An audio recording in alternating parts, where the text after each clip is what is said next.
Hi everybody, it is April and I am in my craft room, and today we are going to baste the Easter quilts.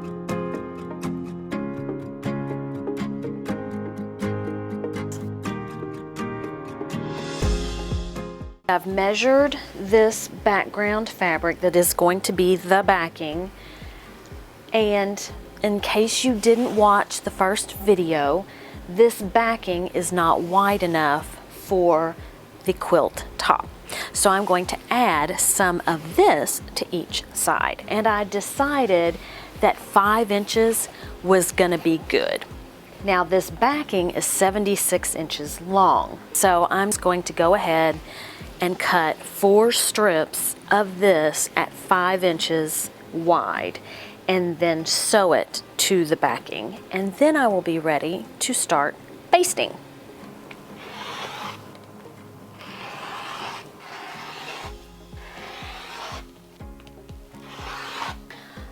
I will take my ombre fabric, this is the 5-inch strip that I cut, and sew the 2 strips together. And the way I usually figure my fabric is I at least have 40 inches.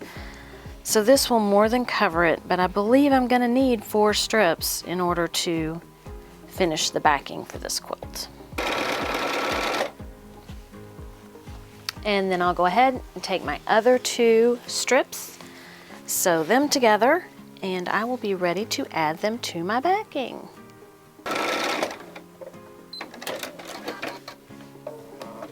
Always make sure when you are adding your fabric as a border that you're doing right sides together. Now on batiks, which this purple is a batik, it's hard to tell the right side. So it's good to place the 2 pieces of fabric together where your seam is and make sure that your seam is facing you, not facing down on the right side of your other piece of fabric. Trust me, I speak from experience. And as you can see, we have a nice 1/4 inch seam going on right here. Adding the border has made the backing bigger than my quilt top. Now it is time for batting. So you can see I have placed my top right side up over the bottom, which is right side down. And now I need to make a sandwich. Now a sandwich is what you're going to need, a quilt sandwich, not a ham sandwich, is what you're going to need regardless of how you quilt your quilt on a domestic machine. And you also need it if you are going to quilt it on a sit-down machine. And you also need it if you're going to quilt on, say, a Grace hoop frame. A long arm quilting machine with a frame allows you to pull the back through, pull the batting through, and pull the top through without having to make a quilt sandwich. As far as I know, a long arm machine on a typical long arm frame is the only way you're going to get out of making a quilt sandwich, unless you send your quilt off to be quilted. So we've got our backing, we've got our quilt top. Now let's talk about batting and basting. Because I buy lots of quilts, I buy my batting in bulk, and that is the most economical way to purchase it. But if you're not going to be quilting a whole lot, then this may sit for a long time. In that case, you have multiple options. What's nice, and what I'm actually going to be using for these 2 projects, are packages of batting that are pre-cut. So this is a twin size. It is 72 by 90. So I know that it will fit my project. I'll have some left over and I can always use that for placemats or something like that. And I don't have to measure and cut off the bolt. This is 80-20. So You can do 100% cotton, which I believe this is 100% cotton. I can't find the tag on it. This is 80-20 and 80% cotton, 20% polyester. I've heard that that is the ideal kind of batting, and needle punched is good. Then I saw someone use polyester batting. The difference between the batting is how far apart your stitching can be. So from what I understand, polyester doesn't hold up in the machine washing as well, and you need your stitches closer together. Whereas your cotton batting is less likely to come apart if your stitches are further apart. And then there's the question of loft. So a polyester will give you more loft, or you could just use 2 layers of your cotton. And there are millions and millions of videos, I'm sure, out there that go over batting, and I am just giving you highlights. In addition to batting, you need to have a way to make your fabric stick to your batting. There are multiple sprays. I've got a quilt basting spray by Sullivan's. I have 505 by Odif. I don't know if I'm saying that right. I've got June Taylor's quilt basting spray. I'm a spray kind of gal. I also have pins that are specifically for basting. Notice that the pin curves. I didn't bend it. It's actually made this way so that when you are pinning your quilt, you take your pin under your fabric, this curves back up, making it easier to get it back up through your top. The disadvantage of a pin is that you need to make sure before your needle goes in the area that your pin is located that you remove the pin. The drawback to the spray is sometimes they can get your needle a little gummy and may even cause you issues with your thread breaking. I prefer 505.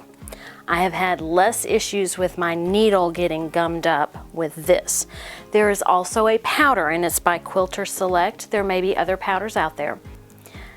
So I am going to use my 505. Let's get this guy basted. That is our whole goal, is to make the backing as flat as possible and the top as flat as possible and the batting as flat as possible so that you don't have any puckers. What I like to do is I like to lay it all out and then lift up the top, spray the batting, put the top back down, flip it, lift up the backing, spray, flatten it all out, and then roll it up until I'm ready to quilt it. And why do I like to roll it up, you say? Then you don't get the creases that you would get if you folded it. Ideally, you need to iron your backing and your quilt top before you start sandwiching it. So as you can see, my quilt backing has been ironed and it is as flat as I can get it on this table. Now, I'm going to add my batting. I want my batting to be as wide as my backing. And as you can see underneath, my backing is getting all discombobulated. That is okay. What I'm going to do is straighten out my backing. So I lay my batting here. Make sure I pull this as straight as I can get it. I lay this batting here. Now I've got to make sure the quilt underneath isn't all wadded up. So I'm just going to straighten and pull it over. And batting is sticky. I wish it were like glue, because if it were like glue, then we wouldn't have to stick it down. So it's not glue-like enough that you don't have to attach it some way, but it's a lot like glue. And I don't have to have it perfect right now. And once I flip it over, that's when I'll make sure that my backing is as straight as possible. So I've got a lot left on this edge. So what I'm going to do is I'm going to take a pair of scissors and cut it. So I have this, which is plenty for another project. So try to use your batting as efficiently as you can, because there's always a project for a smaller piece of batting. Here I have my quilt top. Now keep in mind, my quilt backing and my quilt batting will be bigger than my quilt top all the way around, because I want that excess area left in place in case when I start putting stitches in my quilt grows. It could happen. So I have folded the quilt so that I can lay it down at the end in the middle, leaving area all around the quilt. I want to leave as much as I can, kind of even on each side, and then I can start unrolling my quilt like this.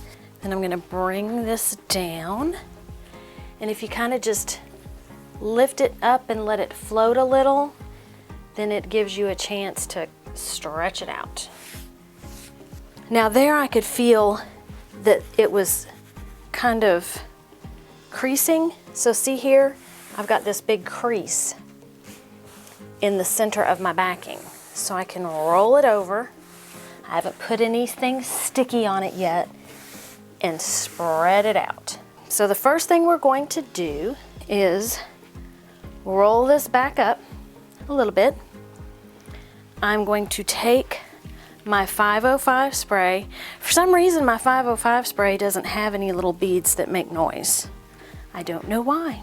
And according to the directions, work on a protected surface, shake well, pre-test, hold can 12 inches from surface, spray lightly. And it is washable.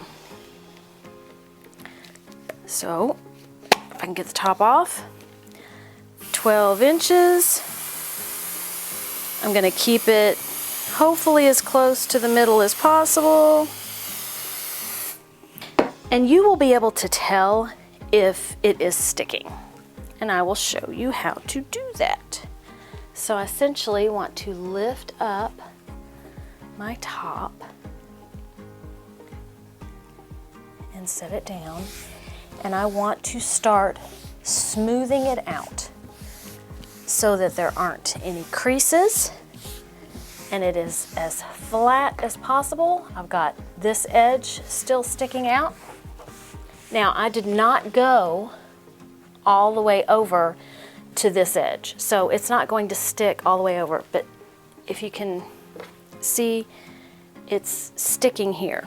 So I can spray a little spray there, although it is sticky right there, so I'm just gonna let it sit there for a minute. And then I can pull it this way and spread it out. So now I'm going to fold this back the other way, and I can tell when it gets to the point where the center is sticking. So I did it a little less than halfway. So I will take my spray, shake it up, 12 inches, and I'm just putting a light coat. I don't want some crazy amount on there because I don't want my needle to get gummed up. And when you're a little further from halfway, you can lift up and press. So you're kind of smoothing out your quilt top while pressing it down. Here, I'm gonna lift it up. Now, I've got a little batting that is kind of bunched up, so I'm gonna pull that batting and straighten that out. If you feel anything wrinkled up, you can pull back, and it's on my backing, so I'm not going to worry about that. I'm only going to worry about my top and the batting right now. Now, if I've done a good job attaching this top piece, then flipping it over is not going to be an issue. So I'm going to just, you know, like I said, just make sure it's flat. If you feel any bumps, work them out. So now what I'm going to do is flip it. Now you see the backing, there's a crease in the middle. So that I'm going to want to get rid of. So I'm going to make sure I hold on to my quilt front or quilt top, and then I'm going to flip it over. Now, at this point, I better make sure that since this is a directional backing, that I am doing this the way I want. And I'm not. So my dogs, the dogs back here are facing the opposite way of the dogs on the front. So, I'm going to pick this up and I'm going to flip it. I know that I want to match it on the other side.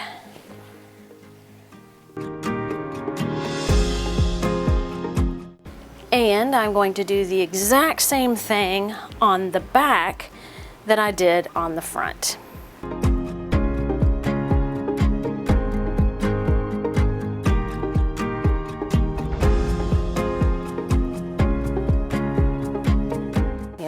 Just go and look and see if you see any puckers anywhere and try to get it as flat as possible. That's just going to help you when you are quilting it. So I now have a quilt sandwich and I'm still hungry. Thank you for watching. I hope that this was helpful, and as exciting as basting a quilt might be, I am just going to show you how I basted this quilt. I will be basting my other quilt and I will be doing it the same way. I'm just using a different kind of batting. If you have any questions, please let me know in the comments below and I will try to answer them. Have a great day, eat some chocolate, and be kind to everyone. Until next time, bye. This is sad. I'm still eating Christmas candy, but it's a Hershey Kiss.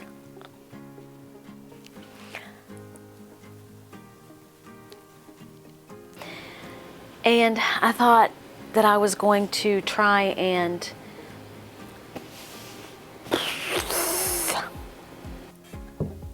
hello. As far as I know, those are blah, blah, blah, blah, blah, blah, blah, blah, blah, blah, blah.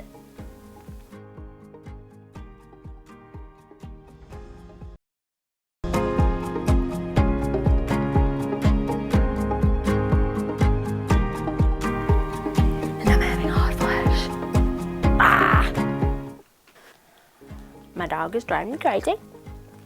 I'm going to be to do I know.